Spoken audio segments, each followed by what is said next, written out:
ಇನ್ನು 60 ಸೆಕೆಂಡ್ಸ್ ಕಡೆಗೆ ಗಮನ ಕೊಡೋದಾದ್ರೆ ಬಿಜೆಪಿ ನಾಯಕರು ಲೋಕಸಭಾ ಚುನಾವಣೆಯನ್ನು ಗೆಲ್ಲೋದಕ್ಕೆ ಭರ್ಜರಿ ತಯಾರಿಯನ್ನು ನಡೆಸ್ತಾ ಇದ್ದಾರೆ.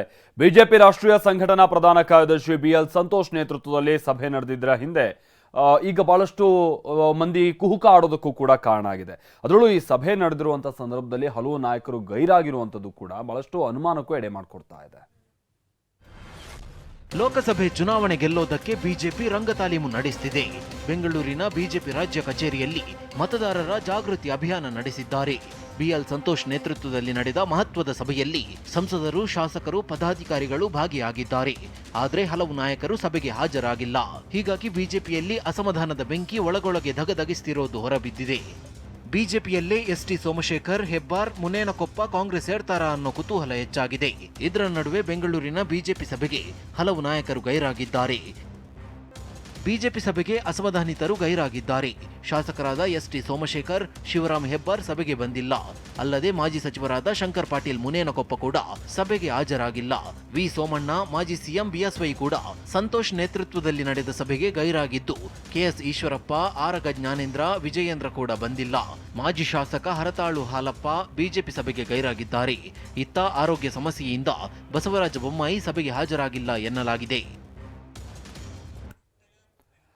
ಇನ್ನು ಮಾಜಿ ಸಚಿವ MP ರೇಣುಕಾಚಾರ್ಯ ಸಿಡಿದೆದ್ದಿದ್ದಾರೆ. BL ಸಂತೋಷ್ ಕರೆದಿದ್ದಂತ ಸಭೆಗೆ ಗೈರು ಹಾಜರಾಗುವ ಮುಖೇನವಾಗಿ ತಮ್ಮ ಅಸಮಾಧಾನ ಹೊರಹಾಕಿದ್ದಾರೆ. ಪಕ್ಷದಲ್ಲಿ ಸಂಘಟನೆಯ ಕೊರತೆ ಇರೋದನ್ನ ಒಪ್ಕೊಂಡಿದ್ದಾರೆ. ಯಾವುದೇ ಕಾರಣಕ್ಕೂ ಬಿಜೆಪಿಯನ್ನ ತೊರೆಯಲ್ಲ ಅಂತನೂ ಸ್ಪಷ್ಟನೆ ನೀಡಿದ್ದಾರೆ.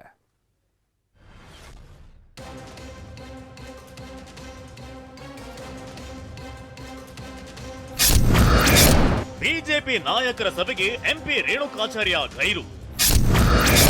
ಸ್ವಪಕ್ಷೀಯರ ವಿರುದ್ಧವೇ ಮಾಜಿ ಸಚಿವ ಗುಟೂರು. ವಿಧಾನಸಭಾ ಚುನಾವಣೆಯಲ್ಲಿ ಸೋಲುಂಡ ಬಿಜೆಪಿ ಈಗ ಒಡೆದ ಮನೆಯಾಗಿದೆ. ಸ್ವಪಕ್ಷೀಯರ ವಿರುದ್ಧವೇ ಪರಾಭವಗೊಂಡವರು ಕೆಂಡ ಕಾರ್ತಿದ್ದಾರೆ.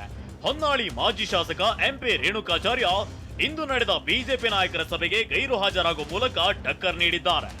ರಾಜ್ಯ ಬಿಜೆಪಿ ಕಚೇರಿಯಲ್ಲಿ ಸಂತೋಷ್ ನೇತೃತ್ವದಲ್ಲಿ ನಡೆದ ಸಭೆಗೆ ಚಕ್ಕರ್ ಹೊಡೆದಿರೋದನ್ನ ರೇಣುಕಾಚಾರ್ಯ ಸಮರ್ಥಿಸಿಕೊಂಡಿದ್ದಾರೆ. ಬಿಜೆಪಿ ಶಿಸ್ತು ಸಮಿತಿ ನೀಡಿರುವ ನೋಟಿಸ್ ವಾಪಸ್ ಪಡೆಯುವವರೆಗೂ ಪಕ್ಷದ ಯಾವ ಸಭೆಗೂ ಹಾಜರಾಗೋದಿಲ್ಲ ಅಂತ ಪಟ್ಟು ಹಿಡಿದಿದ್ದಾರೆ. ಯಡಿಯೂರಪ್ಪ ಅವರನ್ನ ಕಡೆಗಣಿಸಿದ್ದಕ್ಕೆ ರೇಣುಕಾಚಾರ್ಯ ಬೇಸರ ವ್ಯಕ್ತಪಡಿಸಿದ್ದಾರೆ. ವರ್ಚಸ್ಸು ಇರುವವರನ್ನ ಬೆಳೆಯಲು ಬಿಡ್ತಿಲ್ಲ. ನಾನು ಪಕ್ಷ, ಮೋದಿ, ನಡ್ಡಾ, ಅಮಿತ್ ಶಾ ವಿರುದ್ಧ ಮಾತನಾಡಿಲ್ಲ. ಕೆಲ ವ್ಯಕ್ತಿಗಳ ದೌರ್ಬಲ್ಯವನ್ನ ನಾನು ನೇರವಾಗಿ ಖಂಡಿಸಿದ್ದೇನೆ ಎಂದಿದ್ದಾರೆ. ಇನ್ನು ಬಿಜೆಪಿ ಮುಖಂಡ BL ಸಂತೋಷ್ ಸ್ಫೋಟಕ ಹೇಳಿಕೆಯೊಂದನ್ನು ಕೊಟ್ಟರು. 40ರಿಂದ 45 ಶಾಸಕರು ಅವರ ಸಂಪರ್ಕದಲ್ಲಿರಾದಂತೆ, ಆದರೆ ಸಂಪರ್ಕದಲ್ಲಿರುವ ಶಾಸಕರು ಯಾರು ಅನ್ನೋ ರಹಸ್ಯವನ್ನು ಅವರು ಬಿಟ್ಕೊಟ್ಟಿಲ್ಲ. ಬಿಜೆಪಿ ರಾಷ್ಟ್ರೀಯ ಸಂಘಟನಾ ಕಾರ್ಯದರ್ಶಿಯ ಈ ಹೇಳಿಕೆ ಸಹಜವಾಗಿ ಅವರದೇ ಪಕ್ಷದಲ್ಲಿ ಸಂಚಲನ ಮೂಡಿಸಿದೆ.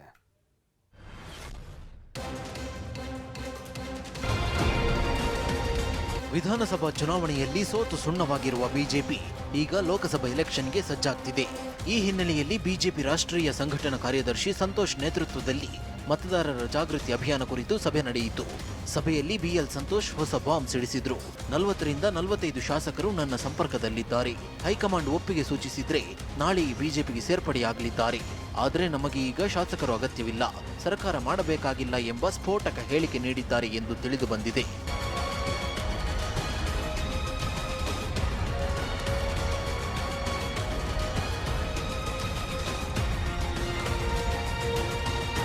ಬಿಜೆಪಿ ಸೇರ್ಪಡೆಗೊಂಡ ವಲಸಿಗರನ್ನ ಬಾಂಬೆ ಬಾಯ್ಸ್ ಎಂದು ಹೇಳಬೇಡಿ ಎಂದು BL ಸಂತೋಷ್ ಸಲಹೆ ನೀಡಿದ್ದಾರೆ. ಕಷ್ಟ ಕಾಲದಲ್ಲಿ ನಮ್ಮ ಜೊತೆ ಬಂದಿದ್ದಾರೆ. ಅವರು ಕಾಂಗ್ರೆಸ್ಗೆ ಹೋಗ್ತಾರೆ ಅಂತ ನಾವೇ ಹೇಳುವುದು ಸರಿಯಲ್ಲ.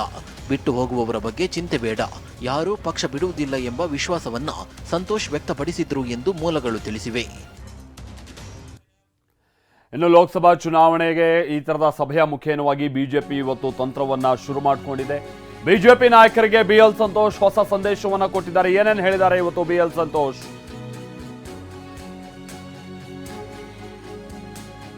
ವಿಧಾನಸಭಾ ಚುನಾವಣೆಯಲ್ಲಿ ಸೋತಿದ್ದಕ್ಕೆ ನಿರಾಸೆ ಆಗಬೇಡಿ. ಲೋಕಸಭೆ ಚುನಾವಣೆಯ ಬಳಿಕ ಪರಿಸ್ಥಿತಿ ಏನಾಗುತ್ತೆ ಅನ್ನೋದನ್ನ ಕಾದು ನೋಡಿ. ಲೋಕಸಭಾ ಚುನಾವಣೆಯಲ್ಲಿ ಬಿಜೆಪಿ ಹೆಚ್ಚು ಸ್ಥಾನವನ್ನ ಗೆಲ್ಲಲಿದೆ. ರಾಜ್ಯಾಧ್ಯಕ್ಷ ಹಾಗೆ ವಿಪಕ್ಷ ನಾಯಕರ ಆಯ್ಕೆ ತೀರ್ಮಾನ ಆಗುತ್ತೆ. ಆದರೆ ನಿಮ್ಮ ಕ್ಷೇತ್ರದಲ್ಲಿ ಒಗ್ಗಟ್ಟಾಗಿ ಪಕ್ಷದ ಕೆಲಸ ಮಾಡಿ. 10 ಜನ ಹೋದ್ರೂ ಅದಕ್ಕೆ ಸಮನಾದ ಒಬ್ಬರನ್ನ ಕರೆ ತರಬಹುದು. ಇದು ನೋಡಿ, ಇದು ವಿಚಾರ. ನನ್ನ ಸಂಪರ್ಕದಲ್ಲಿ 40ರಿಂದ 45 ಶಾಸಕರಿದ್ದಾರೆ. ಅಂದ್ರೆ ಬಿಜೆಪಿಯ ಶಾಸಕರು ಅವ್ರ ವಿಚಾರವಾಗಿ ಅವ್ರು ಹೇಳ್ತಾ ಇಲ್ಲ, ಅವರು ಕಾಂಗ್ರೆಸ್ ಶಾಸಕರ ಬಗ್ಗೆನೇ ಹೇಳ್ತಾ ಇರುವಂಥದ್ದು. 40ರಿಂದ 45 ಮಂದಿ ಶಾಸಕರು ನನ್ನ ಸಂಪರ್ಕದಲ್ಲೂ ಇದ್ದಾರೆ. ಈಗ ಏನಾದ್ರು ನಾವು ಅವ್ರನ್ನ ಕರೆದ್ರೆ ಅವ್ರು ಬರೋದಕ್ಕೆ ರೆಡಿ ಇದ್ದಾರೆ. ಆದರೆ ಈ ಹಂತದಲ್ಲಿ ಬೇಡ. ಲೋಕಸಭಾ ಚುನಾವಣೆ ಆದ ನಂತರದಲ್ಲಿ ಏನಾಗುತ್ತೆ ಅನ್ನೋದನ್ನು ಕಾದ್ ನೋಡಿ ಅಂತ BL ಸಂತೋಷ್ ಹೇಳಿದ್ದಾರೆ ಅನ್ನುವಂಥ ಸಂಗತಿ ತಿಳಿದು ಬರ್ತಾ ಇದೆ.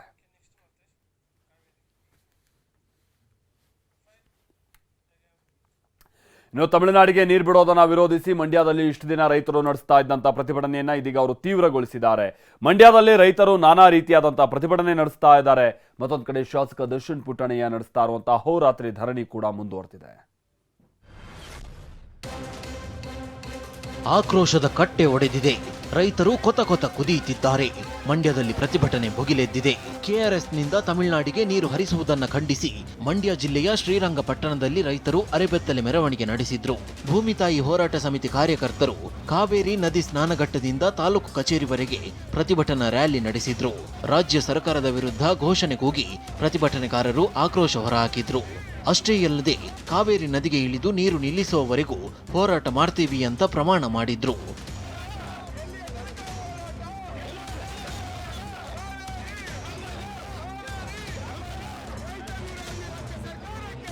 ನಿನ್ನೆಯಿಂದ ಶಾಸಕ ದರ್ಶನ್ ಪುಟ್ಟಣಯ್ಯ ಸಹ ಕೆಆರ್ಎಸ್ ಡ್ಯಾಂ ಬಳಿ ಅಹೋರಾತ್ರಿ ಪ್ರತಿಭಟನೆ ನಡೆಸುತ್ತಿದ್ದು, ಇಂದು ಕೂಡ ಧರಣಿ ಮುಂದುವರಿದಿದೆ. ಇನ್ನೊಂದೆಡೆ ಮಂಡ್ಯ ಜಿಲ್ಲಾ ರೈತ ಹಿತರಕ್ಷಣಾ ಸಮಿತಿ ಮಂಡ್ಯದ ಜಿಲ್ಲಾಧಿಕಾರಿ ಕಚೇರಿ ಎದುರು ಪ್ರತಿಭಟನೆ ನಡೆಸುತ್ತಿದೆ. ತಮಿಳುನಾಡಿಗೆ ನೀರು ಬಿಡದಂತೆ ಆಗ್ರಹಿಸಿದೆ. ರೈತರ ಧರಣಿಗೆ ಸಾರ್ವಜನಿಕರು, ವಿವಿಧ ಸಂಘಟನೆಗಳು ಬೆಂಬಲ ನೀಡಿವೆ. ಇನ್ನು ತಮಿಳುನಾಡಿಗೆ ನೀರು ಬಿಡುವಂತ ಅವಶ್ಯಕತೆ ಇಲ್ಲ ಅಂತ ಮಾಜಿ ಸಿಎಂ ಯಡಿಯೂರಪ್ಪ ಹೇಳಿದ್ದಾರೆ. ರಾಜಕೀಯ ಲಾಭಕ್ಕಾಗಿ ತಮಿಳುನಾಡಿಗೆ ಸಹಾಯ ಮಾಡ್ತಿದ್ದಾರೆ ಅಂತ ಮತ್ತೊಂದು ಕಡೆ ಮಾಜಿ ಸಚಿವ ಗೋವಿಂದ ಕಾರಜೋಳ ವಾಗ್ದಾಳಿಯನ್ನು ನಡೆಸಿದ್ದಾರೆ. ಯಾರ್ಯಾರು ಏನು ಹೇಳಿದ್ದಾರೆ ಬನ್ನಿ ನೋಡೋಣ. ಕಾವೇರಿ ನೀರಿನ ಸಮಸ್ಯೆ ಆದರೆ ನಮ್ಮ ಹಕ್ಕೇನಿದೆ ಅದನ್ನು ಯಾವುದೇ ಕಾರಣ ಬಿಟ್ಟುಕೊಡೋ ಪ್ರಶ್ನೆ ಇಲ್ಲ. ನಮಗೆ ಇವತ್ತು ನೀರಿನ ಸಮಸ್ಯೆ ಇದೆ. KRS ಖಾಲಿ ಆಗ್ತಾ ಇದೆ. ಇಂಥ ಸಮಯದಲ್ಲಿ ಬೇರೆ ಕಡೆ ನೀರು ಬಿಡೋಕ್ಕೆ ತಮಿಳುನಾಡಿಗೆ ಸಾಧ್ಯ ಇಲ್ಲ. ತಮಿಳುನಾಡಿಗೆ ಸಫಿಷಿಯೆಂಟ್ ನೀರಿದೆ. ಆದರೂ ಯಾಕೆ ಈ ರೀತಿ ಒತ್ತಾಯ ಮಾಡ್ತಾರೋ ಗೊತ್ತಿಲ್ಲ. ಯಾವ ಕಾರಣಕ್ಕೂ ಸಹ ಸರ್ಕಾರದ ನಿಲುವೇನಿದೆ ಅದಕ್ಕೆ ನಮ್ಮ ಸಂಪೂರ್ಣ ಬೆಂಬಲ ಇದೆ. ಕಾಂಗ್ರೆಸ್ನವರು ಪ್ರತಿಪಕ್ಷದಲ್ಲಿದ್ದಾಗ ನಮ್ಮ ನೀರು ನಮ್ಮ ಹೋರಾಟ ಅಂಥೇಳಿ ಮೇಕೆದಾಟು ಯೋಜನೆಗಾಗಿ ಪಾದಯಾತ್ರೆ ಮಾಡಿದರು. ಪಾಪ ರಾಹುಲ್ ಗಾಂಧಿ ಅವ್ರನ್ನೂ ಕರೆದು ಅವ್ರಿಗೂ ಕೂಡ ಪಾದಯಾತ್ರೆಯಲ್ಲಿ ಭಾಗವಹಿಸ್ಲಿಕ್ಕೆ ಹಚ್ಚಿದರು. ಇವರು ಇಬ್ಬಗೆ ನೀತಿ ರಾಜಕೀಯ ಲಾಭಕ್ಕಾಗಿ ತಮಿಳುನಾಡಿಗೆ ಸಹಾಯ ಮಾಡ್ತಕ್ಕಂಥದ್ದು. ಪ್ರತಿಪಕ್ಷದಲ್ಲಿದ್ದಾಗ ರಾಜ್ಯದ ಜನತೆ ಪರವಾಗಿ ವೀರಾವೇಶದಿಂದ ಮಾತಾಡಿ ಜನರಿಗೆ ಮೋಸ ಮಾಡ್ತಕ್ಕಂಥ ಕೆಲಸ ಕಾಂಗ್ರೆಸ್ ನಿರಂತರವಾಗಿ ಮಾಡ್ಕೊಂಡು ಬಂದಿದೆ. ಅಷ್ಟೇ ಅಲ್ಲ, ಇವತ್ತು ರಾಜ್ಯದಲ್ಲಿ ವಿದ್ಯುತ್ ಸಮಸ್ಯೆ ಆಗಿದೆ. ಮುಂದಿನ ದಿನಗಳಲ್ಲಿ ರೈತರಿಗೆ ಅದು ಸಮಸ್ಯೆ ಆಗುತ್ತೆ. ಕರ್ನಾಟಕ ರೈತರ ಇಚ್ಛಾಶಕ್ತಿ, ರೈತರ ಇಚ್ಛೆಯನ್ನು ಪೂರೈಸದೆ, ಕರ್ನಾಟಕದ ರೈತರಿಗೆ ನ್ಯಾಯವನ್ನು ಕೊಡದೆ, ಕರ್ನಾಟಕ ರೈತರಿಗೆ ಬೇಕಾಗಿರ್ತಕ್ಕಂಥ ನೀರನ್ನು ಕೊಡದೆ ರಾತ್ರಿ ಇವತ್ತು ತಮಿಳುನಾಡಿಗೆ ಬಿಡ್ತಕ್ಕಂಥದ್ದಕ್ಕೆ ನಮ್ಮ ವಿರೋಧ ಇದೆ. ಇದು ಕರ್ನಾಟಕದ ರೈತರಿಗೆ ಮಾಡಿರ್ತಕ್ಕಂಥ ಅನ್ಯಾಯ. ಇವತ್ತು ಇಂಡಿಯಾ ಒಕ್ಕೂಟಕ್ಕೆ ಸಂಬಂಧಪಟ್ಟ ಹಾಗಿನ ಸಭೆ ಮಹಾರಾಷ್ಟ್ರದಲ್ಲಿ ಆರಂಭ ಆಗಿದೆ. ರಾಹುಲ್ ಗಾಂಧಿ ಅವರು ಮಾತನಾಡ್ತಾ ಇದ್ದಾರೆ. Evidence was given to SEBI, and SEBI gave a clean chit to Mr. Adani. And it's very interesting to note that the same gentleman who gave a clean chit to Mr. Adani is today a director in NDTV. So it is very clear that there is something very wrong here. Now, we are trying to show the world that we are a transparent economy. We are trying to show the world and our businesses that India has a level playing field. The question, of course, is why is this one gentleman who is close to the Prime Minister of India allowed to move $1 billion to pump up his share price, to use that money to capture Indian assets, airports, ports? Why is there no investigation taking place? It's very important that the Prime Minister of India, Mr. Narendra Modi, clears his name and categorically explains what is going on. At the very least, a JPC should be allowed, and a thorough investigation should take place. I don't understand why the Prime Minister is not forcing an investigation. Why is he quiet? Why doesn't he say that he is going to make sure that this issue is investigated and the people who are responsible are put behind bars? So this is raising a very serious question on the Indian Prime Minister just before leaders of the G20 are coming here, are going to be our guests, and they're going to be asking the question, what is this special company? This company that is owned by a gentleman close to the Prime Minister, why is it that in an economy like India, this gentleman is being given a free ride? They're going to ask this question, and I think it's very important that this matter is made clear before they arrive.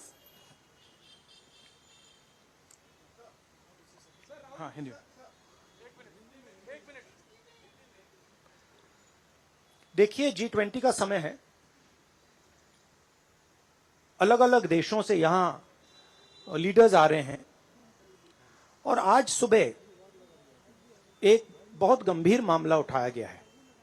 दो financial newspapers में, दुनिया के जो मशहूर financial newspapers हैं, ये guardian newspaper है, इसमें साफ लिखा है जो Modi linked Adani family secretly invested in own shares, document suggest. मतलब एक परिवार जो मोदी जी के बहुत करीब है, उसने अपने शेयर में अपना पैसा इन्वेस्ट किया शेयर प्राइस को इन्फ्लेट करने के लिए। दूसरा, यहां फाइनेंशियल टाइम्स अखबार है, इसमें लिखा है hidden investors and a secret paper trail. और ये गार्डियन की अंदर का पेज है, wealthy Indian family with links to Modi invested in own shares. मतलब $1 बिलियन हिंदुस्तान से अदानी जी की कंपनी के नेटवर्क के थ्रू अलग अलग देशों में गया और फिर वापस आया, और उस पैसे से अदानी जी ने जो उनकी शेयर प्राइस थी उसको बढ़ाया, इन्फ्लेट किया, और उस फायदे से हिंदुस्तान का जो इंफ्रास्ट्रक्चर है, जो अदानी जी एयरपोर्ट्स खरीद रहे हैं, पोर्ट्स खरीद रहे हैं, अभी यहां धारावी में शायद उनको बड़ा प्रोजेक्ट मिला है, तो ये सब जो हिंदुस्तान के जो एसेट्स हैं, जो पूंजी हैं, जो अदानी जी खरीद रहे हैं, वो इस पैसे से शेयर प्राइस को इन्फ्लेट करके खरीद रहे हैं। तो ये सवाल इन्होंने उठाया है, और उन्होंने कहा है कि उनके पास सबूत है, पेपर ट्रेल है, इंटरनल ईमेल्स हैं, डॉक्यूमेंट्स हैं। तो सबसे पहले सवाल उठता है, ये जो पैसा यूज किया जा रहा है, ये किसका है? ये अदानी जी का है या ये किसी और का है? और अगर किसी और का है तो वो किसका है? ये सबसे पहला सवाल है। दूसरा सवाल है कि इस काम को करने के लिए मास्टरमाइंड विनोद अदानी जी हैं, जो उनके भाई हैं, गौतम अदानी जी के भाई हैं, मगर उनके साथ उनके दो बिजनेस पार्टनर और हैं।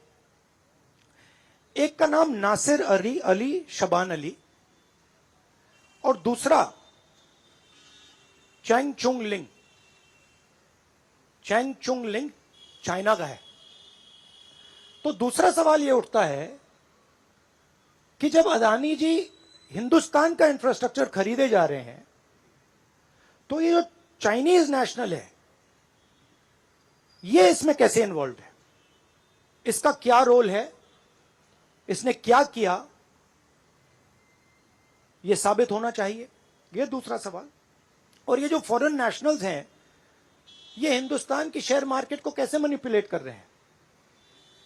ये सवाल क्यों नहीं पूछा जा रहा है? नेशनल सिक्योरिटी का मामला है। अदानी जी डिफेंस में काम करते हैं, इंफ्रास्ट्रक्चर में काम करते हैं, एयरपोर्ट्स पोर्ट्स में काम करते हैं। तो ये जो दो फॉरेन नेशनल्स हैं, खासतौर ये जो चाइनीज आदमी है चैंग चुंग लिंग, इसका क्या रोल है, ये दूसरा सवाल। और तीसरा सवाल, जो सेबी का इन्वेस्टिगेशन हुआ था जिसने क्लीन चिट दी,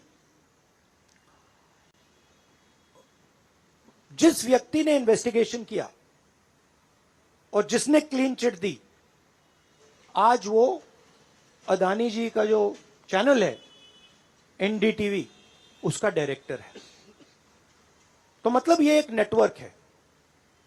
इसमें आपको इंस्टीट्यूशनल कैप्चर दिख रहा है, सेबी का चेयरमैन क्लीन चिट देता है और उसके एकदम बाद अदानी जी की कंपनी में डायरेक्टर बन जाता है।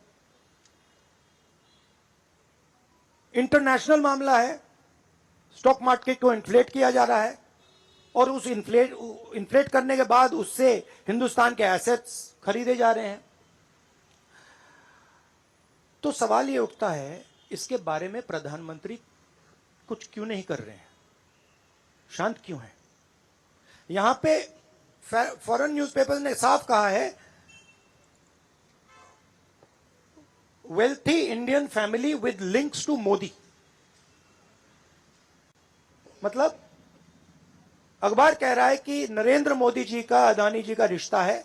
सवाल उठता है क्या रिश्ता है? और ये जो एजेंसीज हैं, सीबीआई है, ईडी है, ये अदानी जी पर रिसर्च क्यों नहीं कर रही हैं?